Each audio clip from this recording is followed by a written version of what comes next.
What's up, everybody? This is Dr. Nick with Leverage Media, and today I wanted to talk to you about the 3 biggest reasons why you should be hosting your own local podcast for your practice.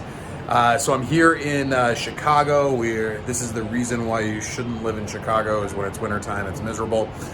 Summertime, it's great, but so we got a lot of snow coming down today. Heading off to New York on Friday, though, so we're hoping for a little bit nicer weather there.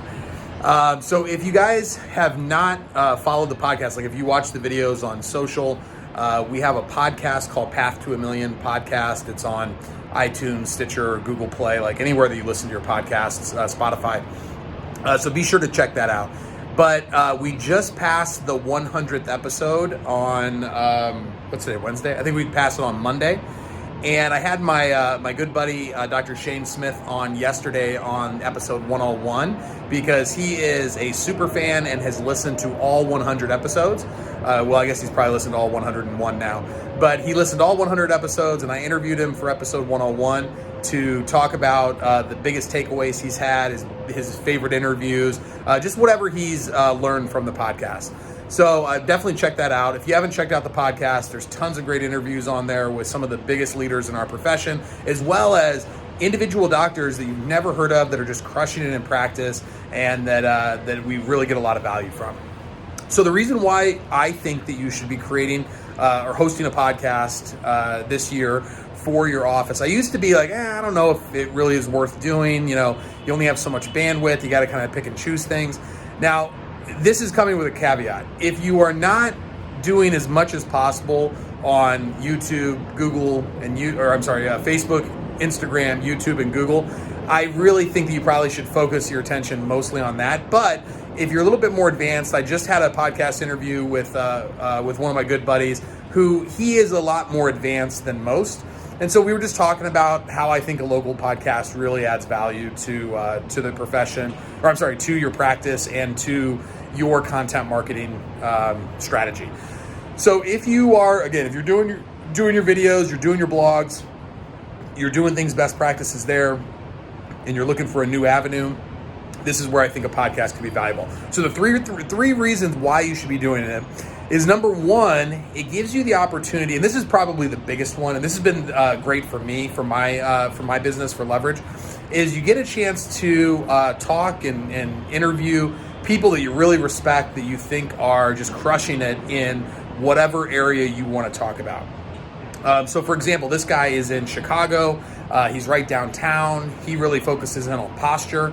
So to be able to talk to, a yoga instructor or a personal trainer, somebody like in his local area that has their own audience that he's able to put on, they're going to be a lot more likely to do that than maybe say, hey, let's go grab a coffee. So you get a chance to find out more about them. You get to put your expertise in there, and you get exposure to their audience. So that's number one. You get to network with people that you may not be able to network with otherwise. Number two is that you get exposure to new pockets of people. So when you do these interviews, you're able to share them. You can tag them on Facebook. I always recommend doing video and audio. You're able to tag them. So now if, that yoga instructor has, 500 to 1,000 people that follow her page or follow her on Instagram, now all of a sudden she probably doesn't get asked to be on that many podcasts. So that's going to be an exciting thing for her. She's going to share it to her audience. They're going to get to know more about her, and then they're also going to get to hear about you. And then number 3 is you can start to really focus in on the niche that you want to, because you can craft the podcast however you want. So like Path to a Million podcast, for example, is all about growing your practice from $0 to $1 million. And we talk a lot about, to our experts and our doctors that are practicing on what their path to $1 million was, what their secrets were, so that if you're just starting out, or if you're at $1 million, or if you're anywhere in between, you can still get value from it because people are sharing what's working for them now, what allowed them to accelerate so quickly through their process, and you can always get a ton of value. So our the content that I create, as well as the interviews that I do, are all focused with that in mind. Take, for example, my buddy who really wants to focus on posture. You can become known as the posture guy if you're talking about posture in all of these podcasts. If the interviews that you do are all around posture, or they're all around spinal health, they're all around motion and mobility, that allows you to start becoming known as an expert, because every time they hear from you, they're hearing from you about a single topic. So pediatrics is a great example of this. Sports medicine is a great example of this. So be sure to really like focus in, have a theme for the podcast so that people know what they're getting from you.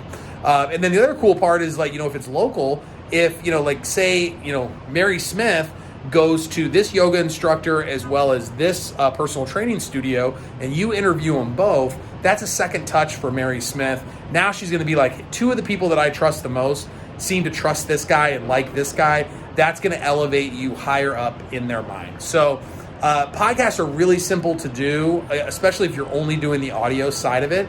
So I strongly recommend it. I just think that, again, with a caveat, make sure that you're focused on the videos first, then the blogs, then the audio. So have a full spectrum of content. Bonus fourth tip on why you should be doing a podcast. Of all the content that we create, the podcast seems to be the thing that people consume the most.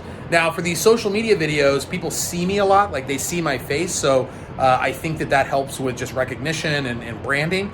But in terms of actually consuming the content, I think that happens mainly on the podcast. So people really start to get to know you. And the reason why they're able to consume so much more is because it's passive engagement. They don't have to sit and watch the video. They can listen. Some of my podcasts, like I just did a podcast interview at Parker that was an hour and 20 minutes long.